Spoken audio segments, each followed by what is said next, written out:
Bueno, ahora continuamos con lo que es el principio 12, que nos dice que es el Genji Genbutsu, que significa vaya a verlo por sí mismo para comprender a fondo la situación. Bueno, como lo dice, nos damos cuenta que si tú en una empresa quieres realmente saber cuál es el problema que estás teniendo en tu línea de producción o en los procesos que estás llevando a cabo, tienes que ir al lugar, observar, analizar y darte cuenta en dónde están esos errores, o también conocidos como áreas de oportunidad, las cuales tú vas a atacar para mejorar los procesos. Pero esto no va a servir de nada si tú lo ves en un video, si tú lo ves en una gráfica, lo ves en una imagen, cosas por el estilo. Tú tienes que ir, estar presente y ver y analizar cada una de las partes de dicho proceso y ver en cuál es donde puedes encontrar ese error y cambiarlo, lo cual obviamente te va a traer mejoría en lo que es a tu producción y pues en lo que tú produzcas. Aquí maneja muchos puntos, como por ejemplo el principio que es conocimiento profundo e informar lo que se ve.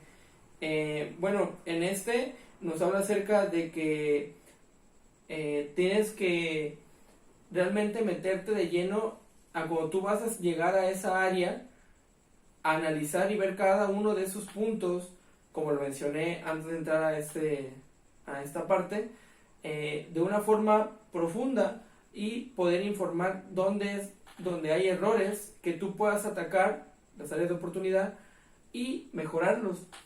Aquí nos menciona que siempre tenemos que pues ver esa información y si obviamente cuando se informa se tiene que verificar. ¿Cómo? Pues estando al tanto, estando en dicho lugar donde vamos a hacer el análisis de toda la línea de producción de X producto, encontrar en dónde hay errores o algo que tenemos bien pero sabemos que al hacer el análisis podemos mejorarlo.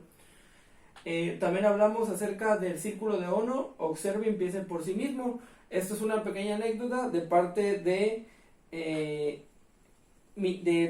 Teruyuki Minoura, el cual dice que cuando conoció al señor Ono, él le dijo que dibujara un círculo, se parara sobre él y que durante todo el rato hasta que llegara a su almuerzo él analizara la línea de producción. En ese momento pues Minoura como que no entendió muy bien el concepto, pero le hizo caso al saber que pues él era un gurú de lo que era el sistema de producción, y fue así que él se para en este círculo, observa la línea de producción, llega la hora de comida y es cuando uno le pide que qué fue lo que notó. Y bueno, él aquí le responde Minoura que había muchos problemas en el proceso.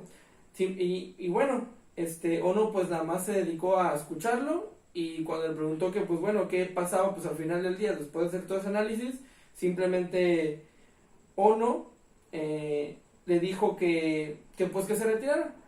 Pero como que él más o menos entendió que el estar parado en ese círculo consistía en haber hecho un análisis profundo de la línea y darse cuenta que su línea de producción tenía errores. Fue así que nos dice, ¿qué es lo que Ono le enseñó exactamente? Nos dice que le enseñó el poder de la observación profunda, que realizando una observación profunda a algo que queremos encontrar un error o una mejora, aunque esté bien pero lo podemos mejorar, es a través del análisis profundo, principalmente de forma visual, no hay de otra. Le enseñó a Minoura a pensar por sí mismo sobre lo que estaba viendo, es decir, cuestionar, analizar y evaluar. Nos dice que en la actualidad dependemos a veces de los ordenadores para analizar y evaluar datos, como en el caso de Six Sigma o en inglés Six Sigma, pero nos damos cuenta que aún así el poder visual profundo es algo que aún va a seguir impactando dentro de la empresa para poder darnos cuenta en dónde van a estar esos errores. Nos dice, piense y hable basándose en datos verificados personalmente. Aquí es otra anécdota donde a través de David Baxter, un vicepresidente de la Toyota Chemical Center, fue responsable de la evaluación de los proveedores de componentes. Dice que cuando Toyota lanzó una versión del Camry en 1997 tuvo un problema con un conjunto de cables. Yasaki Corporation, que era un proveedor componente de Toyota en Japón, suministraba pues este producto, pero pues tenía problemas. Es así que un ingeniero en calidad llamado Yasaki llamó a Toyota para explicar la acción correctiva que se iba a dar por el problema de estos cables, ¿no? Yasaki pues envía un ingeniero a las instalaciones de las fábricas de Camry en Georgetown Y bueno, puede observar cómo los trabajadores ensamblan el conjunto de cables en el vehículo. En esta parte, el director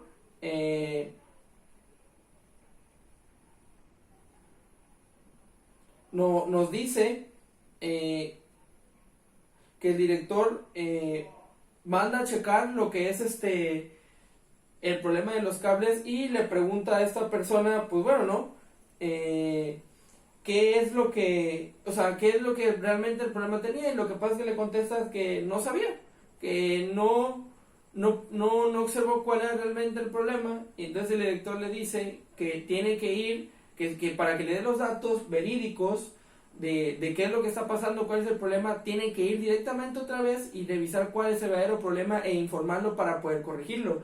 A eso se refiere con piensa y hable basados en datos verificados personalmente. Que no te bases en decir, no, pues se descompuso y ya. Ajá, pero se descompone y eso tú lo instalas en un auto que obviamente no va a servir. Me está dando un producto malo. A mí dime cómo lo vamos a resolver. Pero cómo, verificando exactamente cuál es el problema que tienen estos cables.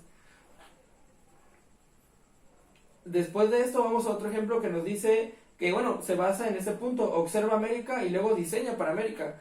En este nos dice que la tarea del director del proyecto para el desarrollo de este Siena le fue asignada a Yuki Yokoya. Nos decía que los principales mercados eran Estados Unidos y Canadá y pues algunas ventas aquí en México.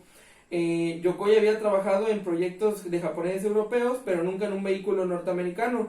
Entonces, ¿qué fue lo que hizo? Él aplicó en Genji Genbutsu y lo que hizo fue viajar por los 50 estados y por las 13 provincias de los territorios de Canadá y también por partes de México. Él aplicó el Genji Genbutsu manejando el auto, en donde pudo encontrar que como resultado hizo muchos cambios en el diseño, que estos no hubiesen tenido sentido para un ingeniero japonés que reside en Japón, ya que él hizo un Genji Genbutsu en donde viajó por todo Estados Unidos, parte de Canadá y México y empezó a sacar puntos importantes donde podía haber mejora.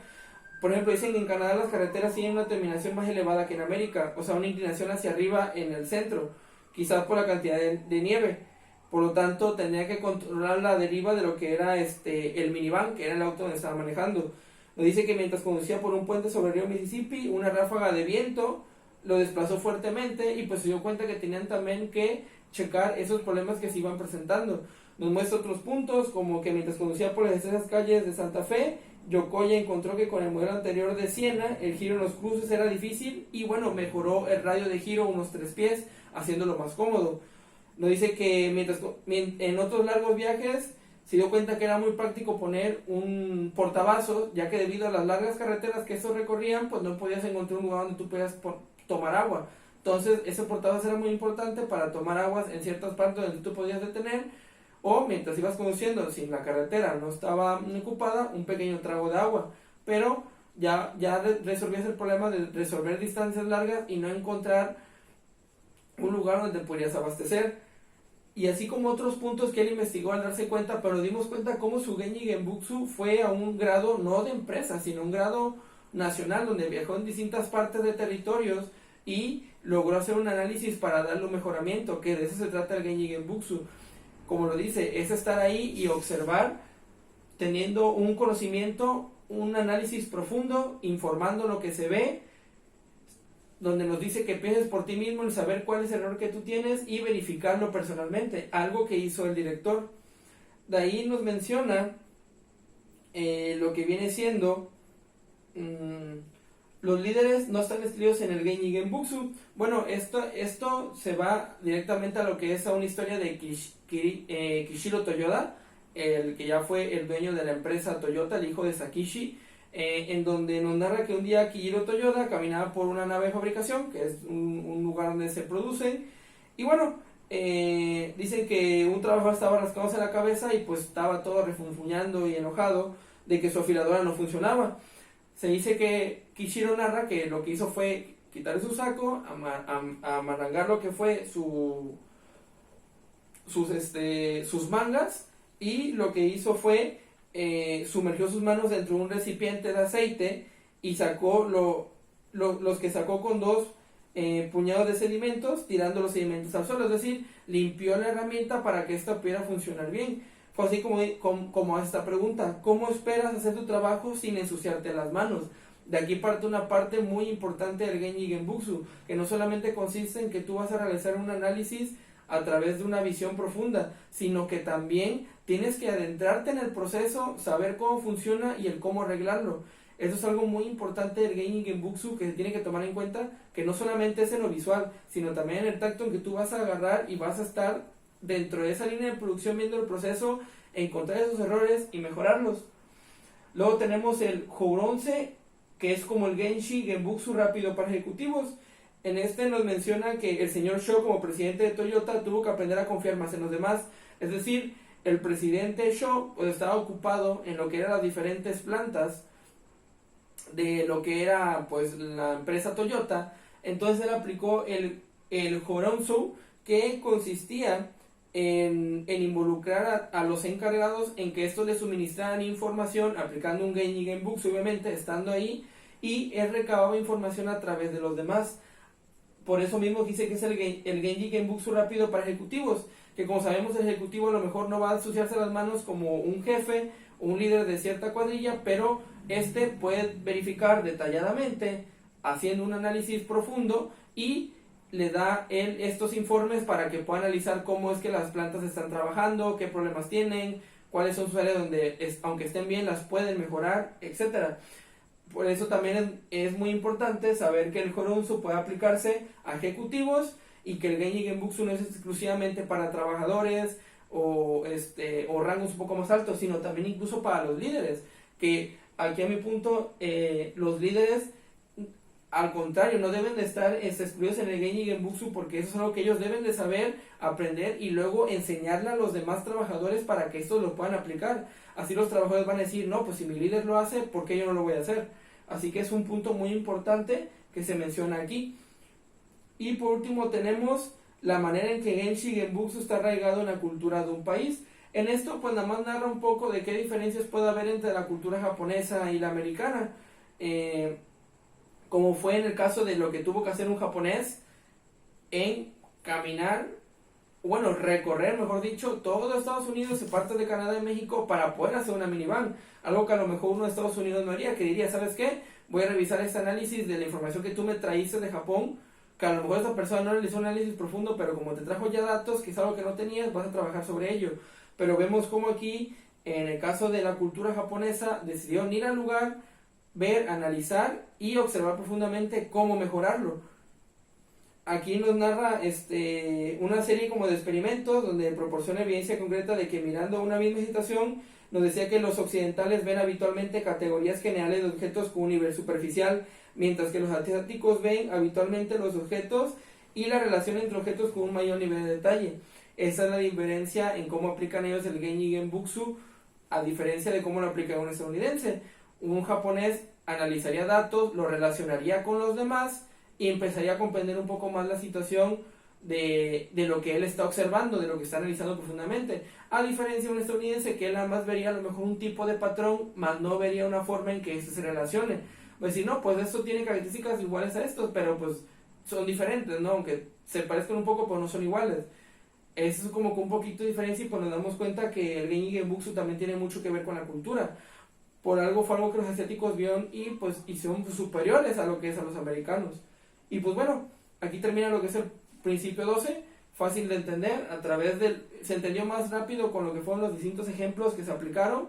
Y pues bueno, en conclusión, el Genji Genbutsu es algo que tenemos que aplicar no solamente en la línea de producción, sino también aplicar en lo que es la vida diaria, en lo que es en la escuela, en lo que es un trabajo aunque no manejes, lo que es la producción, pero en algo donde tengas que administrar, el checar, el leer y ver dónde tú puedes encontrar áreas de mejoras y aplicarlo. Pero ¿cómo? Como diría Kishido, tienes que ensuciarte las manos para poder tú aprender y tener esa visualización profunda de encontrar los errores que hay en los distintos procesos o las distintas actividades que tú realices al día y el saber cómo mejorarlos.